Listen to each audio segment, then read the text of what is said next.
What's up, boys?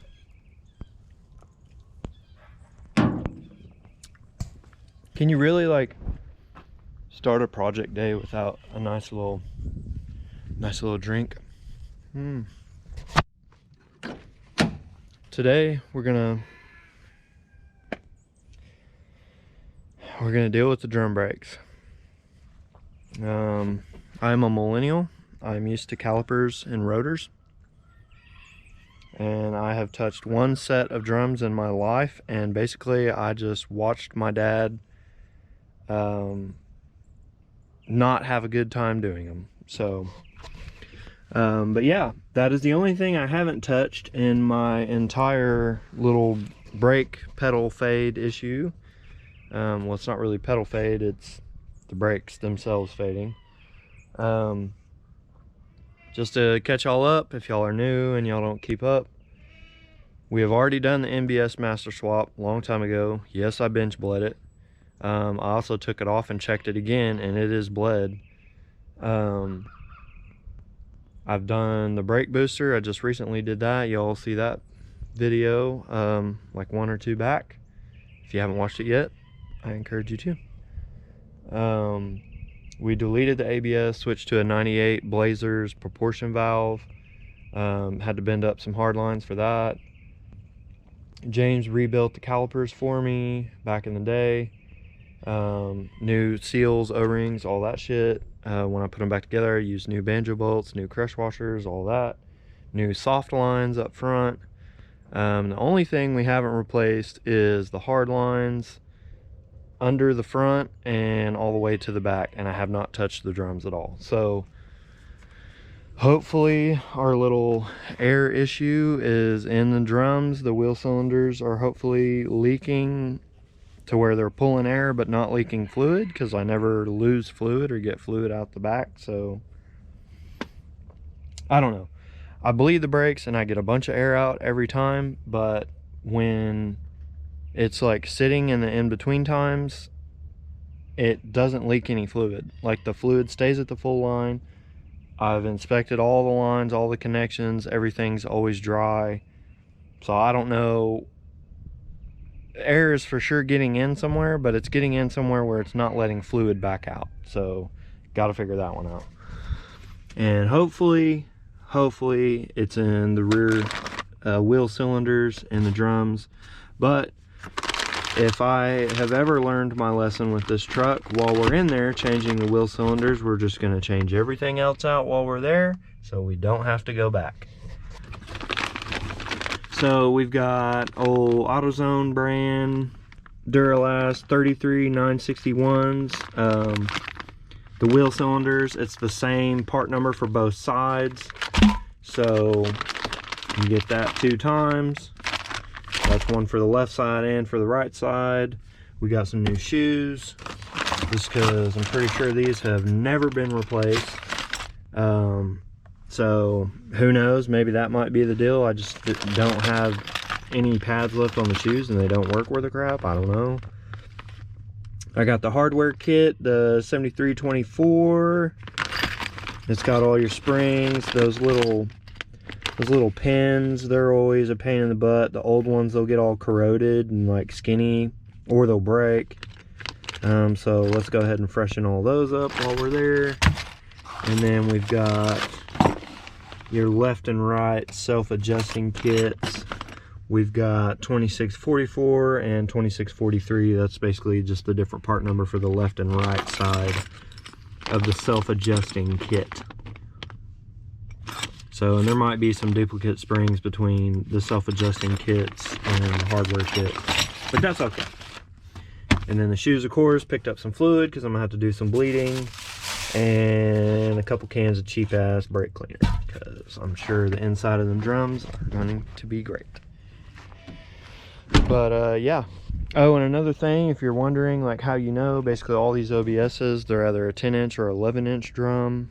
From my understanding, the 11-inch drum was on the bigger trucks, the 2500s. Most of the 6-bolt stuff is 11-inch drum. But there's an easy way to check. I didn't know this, but there is an easy way to check just by looking at them. You'll see, which I'm sure the camera's not going to pick it up worth a damn. I'll show it better once I get them off because mine are rusty. But stamped on it in like 3 different places around it, right on the edge right here, it says max diameter 256.3. Well, that's in European. So when you punch that into Google and you type in 256.3 millimeters to inches, it comes out 10 point something inches. So these are 10-inch drums. That's the way I had to find out. You can also stretch a tape measure on it. And like I said, it's either going to be 10 or it's going to be 11. And it's not 10 and a half, it's 10 or 11. And another way to tell if you're not burnt up in the head and have to change everything out in a truck like me, you'll open your glove box and your little RPO code label that's right here in your glove box. This is for a 2015, but your RPO codes, there's a certain RPO code for 10-inch and for 11-inch. You can find that all over the internet. People talk about that, but I don't have access to my RPO codes because I don't have that dash anymore. Anyways, yeah, that's what we're gonna do today. These are some nice little goodies from Stark Fabworks. We'll get into in another video. But yeah, there's a little project going on in the garage, so I got to get that cleaned up and out the way so I can get the truck in there, get it up off the ground, and let's tear into these drums. All right, so had to beat the snot out of the drum to get it off, but man, it's kind of got a lip in it. And then looking at this, shoes got some heat cracks on them. Yeah, see, they weren't even touching down here, but they were hitting up here. Looks like they weren't like adjusted, because we got the same thing over here. We got some heat cracks. This whole side was hitting. I'm gonna spray this down with brake cleaner, but that kind of looks like sludge.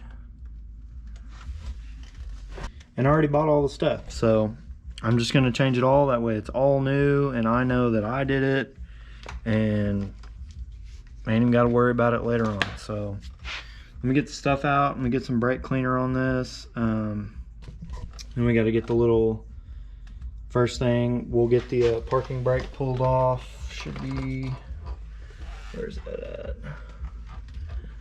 Somewhere in here. I'll get some better light on it and find it, but we just got to pop the parking brake little cable end off, and then we'll take these loose, pull the spring, the keeper, and that little pin out, and that'll release the drum or the shoes. We'll pull all that out. We'll change this wheel cylinder, and then we'll assemble the new brake assembly, I guess we'll call it. Slide that back on and move on to the other side. I think we might have found part of our main issue. So if y'all can see this fluid trail right here, that's not brake cleaner. You know, if it was, it would have dried up already, right? Because I sprayed brake cleaner over the whole thing. But I noticed while I was trying to take it apart, while I was trying to get the pins out, I had that fluid like oozing out of this side of the wheel cylinder. And then I've noticed since I did it, there's all this, and it's coming from the wheel cylinder. So I was pushing on this a little bit, and if I push on it and move it around, fluid comes out. So basically I kind of foobarred the spring pulling it off, but it was pissing me off. I couldn't get it to unhook, so I just bent it because I bought the hardware kit that was like 15 bucks. So I strongly suggest you buying all that when you do this. Just some of this shit is really hard to take apart, and usually I know when my dad did it, he broke a bunch of the pins and shit just to get it off, and then we replaced it with, you know, a new hardware kit. So I took a picture of this so that I know exactly how it went, so I don't forget. And then what I'm going to do is change the wheel cylinder now, and then once I get that changed, I'll, you know, start copying this with my new parts. But I'm gonna watch a couple videos too to see if there's an easier way to put it on here and put it together. But anyways, that's where we're at. This is definitely not a how-to. I'm just kind of covering the gaps. And yeah, it's looking hopeful so far. We found an issue or two, so you know, that's cool. All right, so we got our new shoe set up. Main things you got to do from your old setup, you got to take that little clip off on your parking brake lever, this deal right here. You got to knock that old clip off. Don't destroy it if you don't buy a hardware kit, but the hardware kit, like I said, is like 15, 17 bucks. Might as well buy the whole hardware kit so you can replace all this crap in case you break it getting it off. But anyways, you'll put the new pin in, get that lever on first. Then you'll set up your adjuster bar. I set it up just like my old one was. It's pretty self-explanatory. That little tab right here has like a tooth in it and a place that it falls in on that one. And you'll want to leave the flat side of the adjuster out to the threads. And then like you want to adjust it in quite a bit. Since they're new shoes, they'll be thick on the pads, so you won't need it adjusted way out.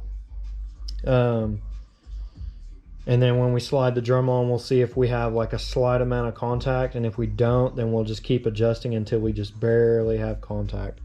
But anyways, then you'll slide that adjuster bar in. Then you'll get your well, I guess before that you put this spring on. Easy way to remember is the long coil goes over the parking brake, the short coil goes away. Then you'll hang the adjuster bar. I guess this is like a tensioner.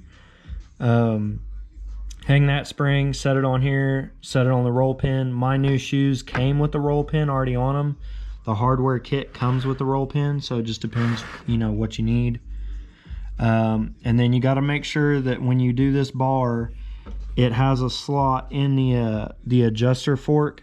It has a slot that it sets in, and you have to get it in there or it won't work right. So that's where we're at. Then what we'll do is we'll go finesse that onto the axle, and then your blue painted spring goes here and there. That's what'll keep them together. And you'll have that happen a lot, so you got to kind of hold the shit together. But anyways, you'll do that. That'll get it set on there, and then we'll set these pins and springs up, get that stuck on there, and then that's that side. Little fresh coat of paint on the drum, got it all back together. I just kind of got in the groove, and I was like, dude, I just got to get this shit going. I ran past my deadline for the day. Story of my life. But I'm gonna go ahead and stop now. I just got to a point where I was like, man, I can't stop here. So I got the other side pulled off, got the wheel cylinder switched out over here. Everything over here looked good. The bottom half of the back side of this one wasn't touched too, so maybe that's a Chevy thing. I don't know. Maybe they weren't adjusted right. I don't know. So this is what you look like all done up. That light sucks so much. So this is what you look like all done up. Main things to make sure of: make sure your adjuster's actually in its slots on both sides. Make sure that the self-adjusting bar, that little tab, is where it's supposed to be. Right kind of on the top side of that. Make sure that's behind the bar. And then everything else looks right. Got our little blue spring in on the bottom. But for now, as you can see, it's sunset. I'm about an hour late for starting to cook dinner. So I'm gonna get going on that. And then probably call it a night and pick this one up tomorrow after work.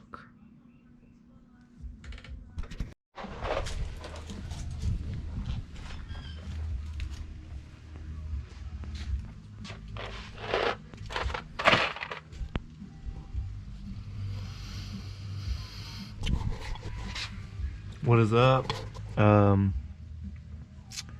Yeah, so it's like a week later. I had to get this ordered, this master cylinder bleeder kit. I couldn't find my little fittings and hose, so had to order that off Amazon. This Dorman kit, there's several kits out there, but this one is the 14151. I got it off of Amazon for I think 12 bucks, 11, 12 bucks, something like that. You can go pick it up at your local parts store, or you can order it on Amazon and wait. It was raining this whole week, this last week, so y'all know I try not to drive the truck when it's raining, and also I didn't want to come out here and work on it while it was raining and be trying to test brakes out in the rain. So I just decided to wait until this weekend. Next thing on my list, I don't think I picked the camera back up, but I tried pulling the truck out after doing the drums, and I mean, you'll stop. On gravel, it'll kind of lock it up when you're smashing on it, but it's just not right. The pedal's not right. You go to the floorboard, and after everything I've done, and I don't lose fluid, and I can get all the air out of it now with that rear wheel cylinder replaced. The last thing that I can think of that I've been brushing off that you know, people have been asking, did you bench bleed the master? Yes, I did 2 years ago when we put it on. And I want to clarify, there's only been 500, 600, 700 miles put on this truck since that was installed. Now given I had a leaky rear wheel cylinder and I've had to re-bleed it, the four corners, probably 4 or 5 times now. So I'm banking on an air bubble has made its way to the master cylinder somehow, some way, and all the bleeding we never let. Usually that'll only happen if you let the fluid get all the way down while you're bleeding. We never let that happen. Like when I'm bleeding, I never let it get below minimum. Like I keep checking on it, like every 2 corners I do, I come back up here, and if it's here, I fill it back up. So I know that's never happened, but I'm just banking that maybe the master lost its bleed, or maybe I got a bad master. So what I'm gonna do is get the fittings out that I need. I'm pretty sure I need the 9/16 by 18 and the 1/2 by 20. Pretty sure. All right, we got her off. Got it set up on the vise. I misspoke earlier. So the little side, that's the 1/2 by 20. And if you're doing it with the adapter still on there, which if you're doing the NBS master swap on an OBS, you have to have this adapter. That's the 9/16 by 18 side. So I went ahead and did it like that and left the adapter on. It's easier that way. So yeah, that clears that up on those deals. But I got the lines hooked up, got them set up in here. They're pretty deep down in there.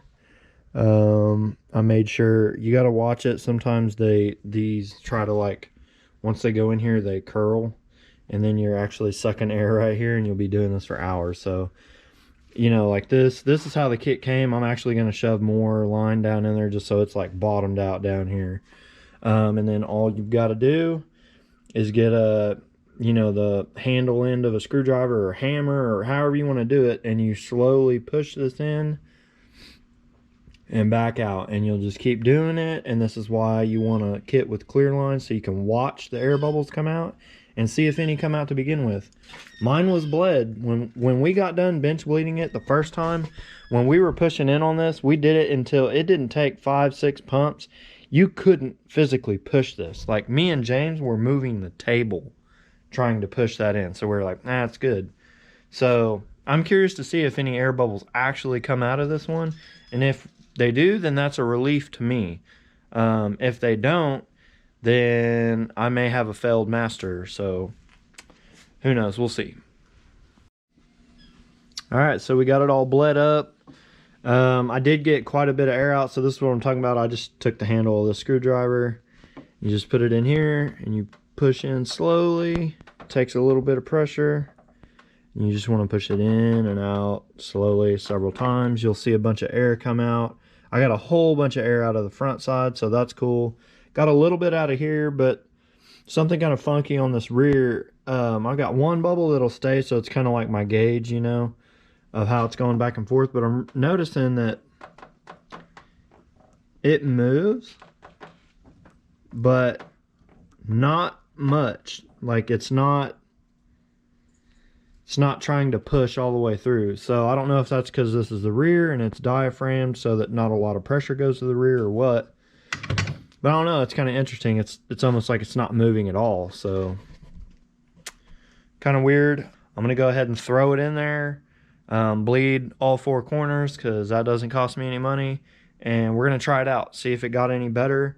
If it did, cool, I'll roll it around. But I'm gonna go ahead and do that, get that done, and then I'm gonna take it for a drive and see if we fixed it.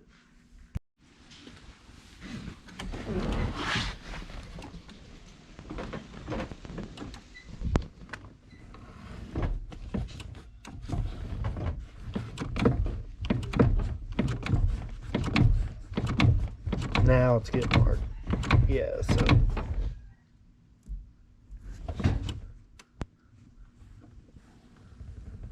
But that's the floor. So didn't fix my issue. I think the video is really long at this point, and I know y'all just love to watch my long videos, so I'm gonna go ahead and cut it off here. Still battling the brakes, still having an issue with them. Basically, once I bench bled the master, put it back on the truck, bled all the corners again. Had wifey pumping the brakes for me. Once we did the rears, I got air out of the rears, but I mean, given I had these 2 lines off, so I expected to have some amount of air. Got air out of the rears. She said the pedal was building up, it was getting harder and harder. And then once I got up to the front, I didn't get any air out of the front 2 calipers, but as soon as I cracked the first front one, all the pedal pressure was gone. It was a soft, squishy, spongy pedal again, and it was like taking her 10-15 pumps just to get anything built up, and it wouldn't build anything up. So then I went back to the rear, had her bleed the rears again, got a minuscule amount of air, I mean just tiny bubbles, and the pedal built up again, and I just left it alone at the rear. And now checking it, if you leave it alone for a couple seconds and go to push the brakes, it just goes to the floor. It's soft. And then with me bench bleeding the master, and I wasn't getting any fluid movement out of the rear. I mean, it was just slight, but I was getting a ton of fluid moving out of that front line. But I had like a bubble stuck in the line.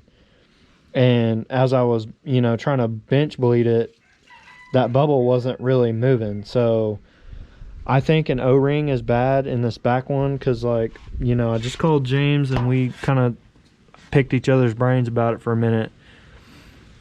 And the way these work is, you know, there's that plug in the back that you bench bleed with. There's a piston in here, and then there's a spring to this front side, and then there's another piston. And there's O-rings on those pistons, and basically if either one of those O-rings is ate up, or if one of the springs is weak or not right, something has happened in there. And I think it's going to be on this side that it's letting air back into the master somehow, but it's not leaking fluids. That's our real frustrating part of this, is we can't get it bled really good. Like, we'll get all the air out of the brake lines, but there's still a mushy pedal, and it never leaks any fluid. So, and I changed the brake booster. It's fine. It's not, this one passed both tests. If you look it up, you can see how to test the internal and external of a brake booster, and it's fine on both. It's not leaking vacuum, it's building vacuum properly, it's holding it. So it's either in the master or the proportion valve, but there's nothing to bleed in the proportion valve. It's all literally open galleys. Like, there's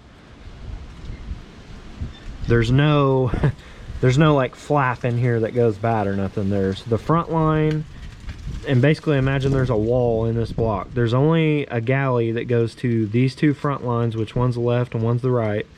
And then in the back half of this block, this is the rear, and that fluid literally goes straight through there. And basically all it is it necks down the size to control the amount of fluid going to the front or rear.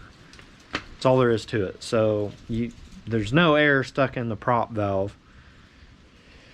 So I'm gonna take this master cylinder apart. I probably don't know what I'm looking for, but it's just a snap ring on the back. I'm gonna pull it all apart, see if I can see an O-ring that's ate up or something. Then that tells me I need another master cylinder. It's been 2 years, so I'm not even gonna try to bug Little Shop about it. It is what it is. It took me 2 years to figure it out, and I didn't even put 500, 600, 700 miles on the truck to find out. So that's my bad. I didn't test the product out, so I don't know if it's something I did that made it go bad, or I don't know if I got a bad unit to begin with. Because when we bled it, we got a stiff pedal in the beginning, but I never slammed on the brakes. I never tried to. I didn't need to, because I hit the brakes pretty good and the truck stopped. So I was like, okay, it's fine. But yeah, I'm gonna take it apart, see if I see some O-rings that are tore up in it or something. But y'all look forward to that in the next video update. And other than that, peace out, be human. We'll see you next time.